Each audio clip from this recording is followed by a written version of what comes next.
What up, y'all? It's your boy Sinner back again with another one, and today we are going to be exploring and investigating all of Playtime Co's secrets before Chapter 3 releases. Disclaimer, I am not here to make any super intuitive theories, because I am not a theory channel, okay? I'm not here to do a reaction. I've seen most of this stuff already now. I just want to talk about it. I want to talk about it because I have no one to talk to about it, and that sucks. Thus, I am turning to you folks. So, if you would like to talk with me about this, and if there are any theories that I could be missing, go ahead and comment down below anything that I might have missed, and let's get into this. So what we know so far, I don't know if any of you know this, the clock is on 10:01, my bad. One of the experiments is 1006, which is the thing that has a hand that looks like the other mother from Coraline. Yeah, that thing. As we know, he's responsible for freaking everything, trying to make everybody a part of him.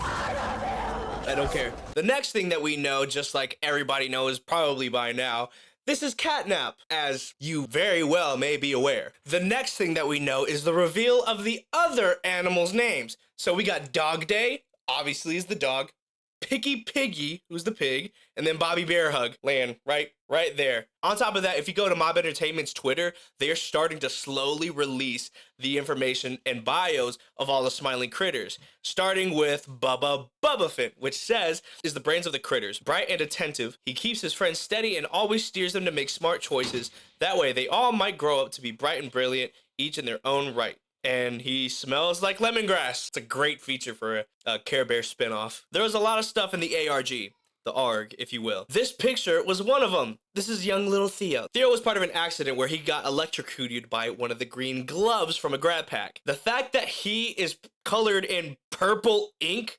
or crayon, whatever, is a little too convenient to me. I think that experiment 1006 got this poor, sweet, innocent kid turned into the freaking catnap that we now know and are terrified of. Now, in the next phase of our investigation and exploring, see if we can uncover any more secrets, we are going to explore the newest phase of Project Playtime. The hardest part is going to be exploring and surviving in a real-time multiplayer game.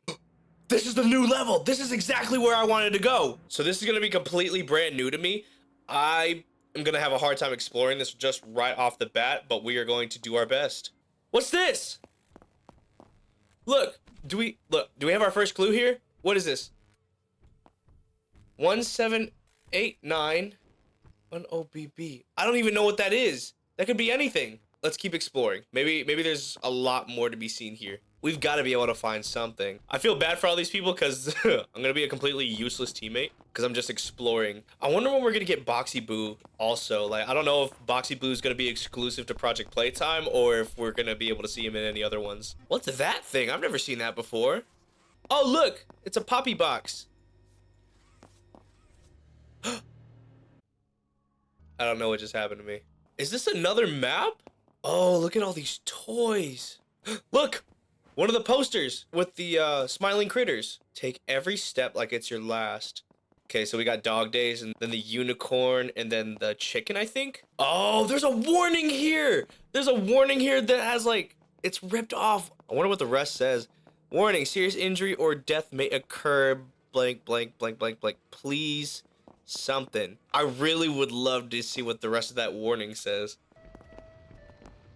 I wonder, can I? Oh, I can crawl. No.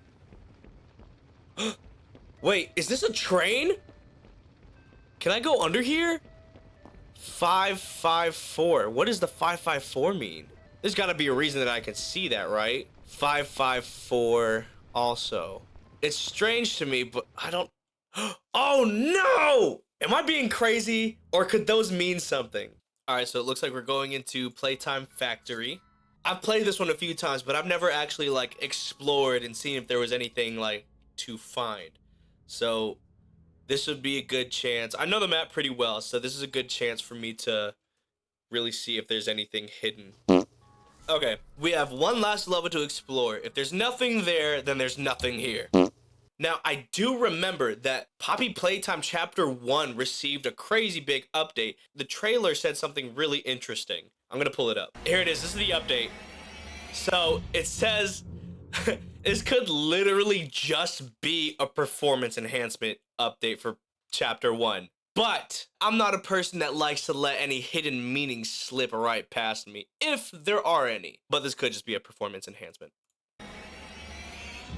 It's the and more that I'm suspicious of. So I kind of want to look into it. Hello, Arg? Are you here, Arg? I noticed a lot in the trailers too, like anything that's been new or in relation to the new like chapter 3. I've noticed that all of the stuff, like all the toys and everything, has been like decapitated. By the way, I don't think it's any coincidence that Dog Days is missing his head right now, but that's just me. So I don't know if that's like a thing with Catnap or what. And if so, Catnap has been here. Arg, are you in here?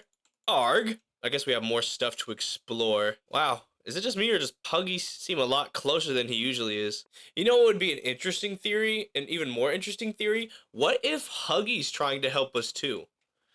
Now, it's bizarre. I know, he's killed us multiple times. But what if he's just... Because look, he gave us a key.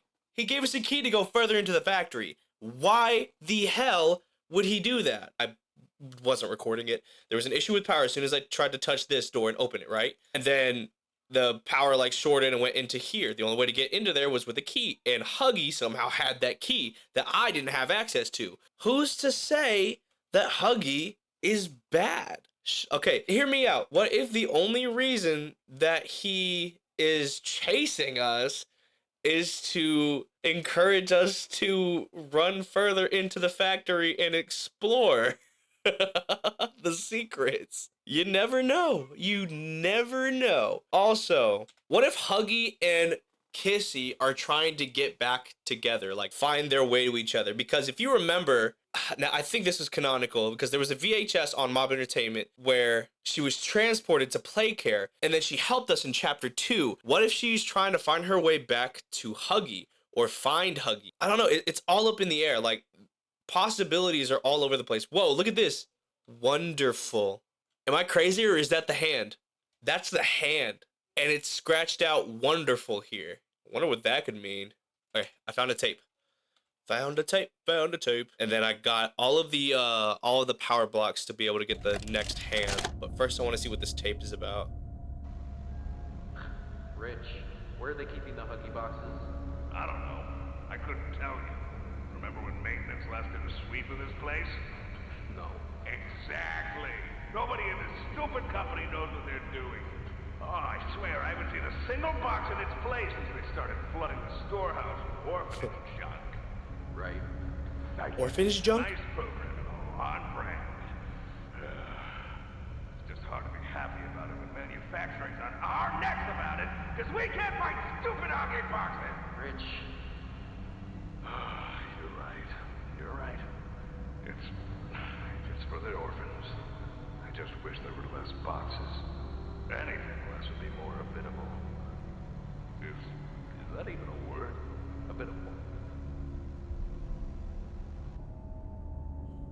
Oh my god. Okay. It's amazing that they're mentioning the orphans in the first chapter. Because it was planned all along that there was going to be orphanage. That's so crazy. Ew, I don't remember Huggy being so lively. But all right, I'm gonna get this hand and I'm gonna go straight to the see if we can go straight to that other place where it had the red and the blue hand to unlock the door. It's a dead end and I can't get through. It was a hoax from the start. It was a lost cause.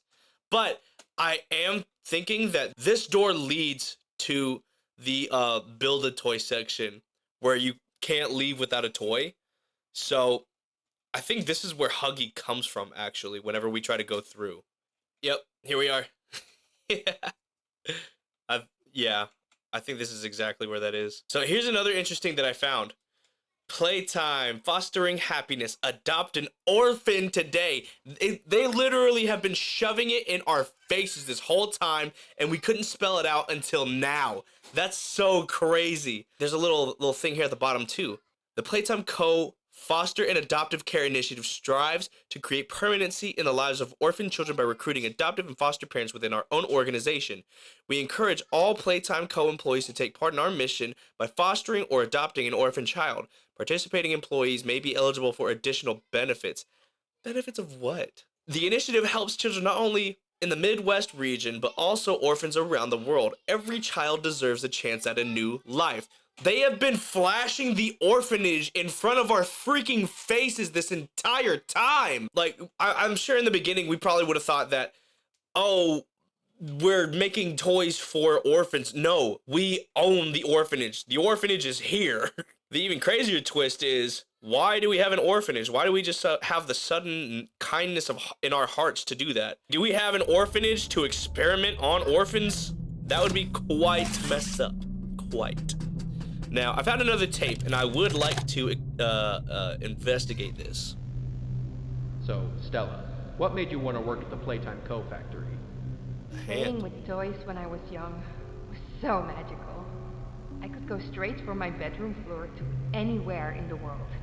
It was such a great feeling. And being able to work at a toy factory, somewhere that can provide kids with that same experience, that's a pretty great feeling too. Sometimes though, So we're just I really interviewing an employee. wish I could go back to being a kid, I mean. And it's weird, because adults are just kids, but older. I don't think anyone ever really feels like an adult. Your body just gets older and older. It's true.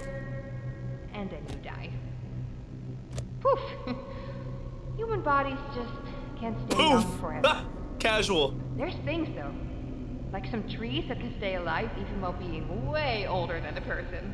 I mean, the oldest people to ever live are still younger than those. So I guess everyone is always young relative to something. Right?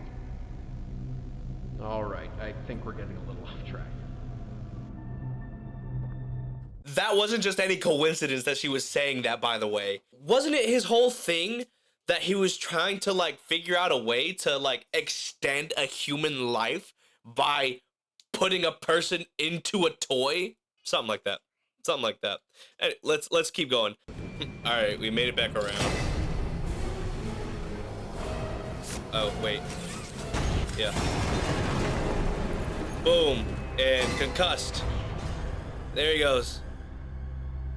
Look, okay. Here's my theory. There is no indication that he actually died. Okay, yes, we see blood. He's heavily concussed. But there's no genuine indication that he's just kaputskied and finished off. I feel like he survived the fall, and we're gonna see him again in chapter 3. It's a reach. There is potential in this theory, though. There's nothing that indicates that he straight up died. He disappeared in the abyss. But that's just the theory. Don't copyright strike me, Matt Pat. Tape. More clues, more clues, more clues, more clues. Final log. In relation. Experiment 1006. The prototype. Coordination and cooperation is evidently within his skill set, as well as the skill set of all other experiments of his type. Though still missing, today's events are no doubt in relation to him. His absence was a flaw in the scientific process, which should have under no circumstances been left unaccounted for. That's why I'm making this log, so that the same mistake won't be made twice. Any future experiments will need to be contained and disposed of in a secure location. I'm not worried about myself. One breakthrough and I'll be back. We must forge onwards in the name of science, whether those who are beneath us understand it or not. End of... Oh, God. So the prototype was about to break through and, like, F them all up. The prototype is behind, like, literally everything. I can't wait to see more game theory theories. MatPat is pretty good at cracking those. And, because, like, they were the ones that predicted that Catnap was going to be a cat. I think that sums up, like, the rest of the chapter. I don't think there's anything else to look for or explore. Of course, there could be a lot of stuff in chapter 2, but, we're out of time. But yeah, that about sums it up. I think we found a lot of interesting stuff today. Maybe not any code cracking stuff, but a lot of interesting stuff that kind of blew your mind a little bit. It was nice. It was refreshing going back and revisiting chapter 1. And if there was anything that I happened to have missed as far as chapter 3's lore and arc reveals or anything like that, let me know in the comments. Let's talk about it. Actually, let's open up a whole discussion about it. please, you can use the comment section as a safe space to openly talk about your theories and everything like that. I love talking about it. I love theorizing. Even if it isn't super accurate, I believe any possibility is possible. But anyways, thank you guys so much for watching. If you enjoyed the video, please leave a like for me. And if you would like to see more, especially whenever I play Chapter 3, hit that subscribe button. And I will see y'all in the next video. Peace.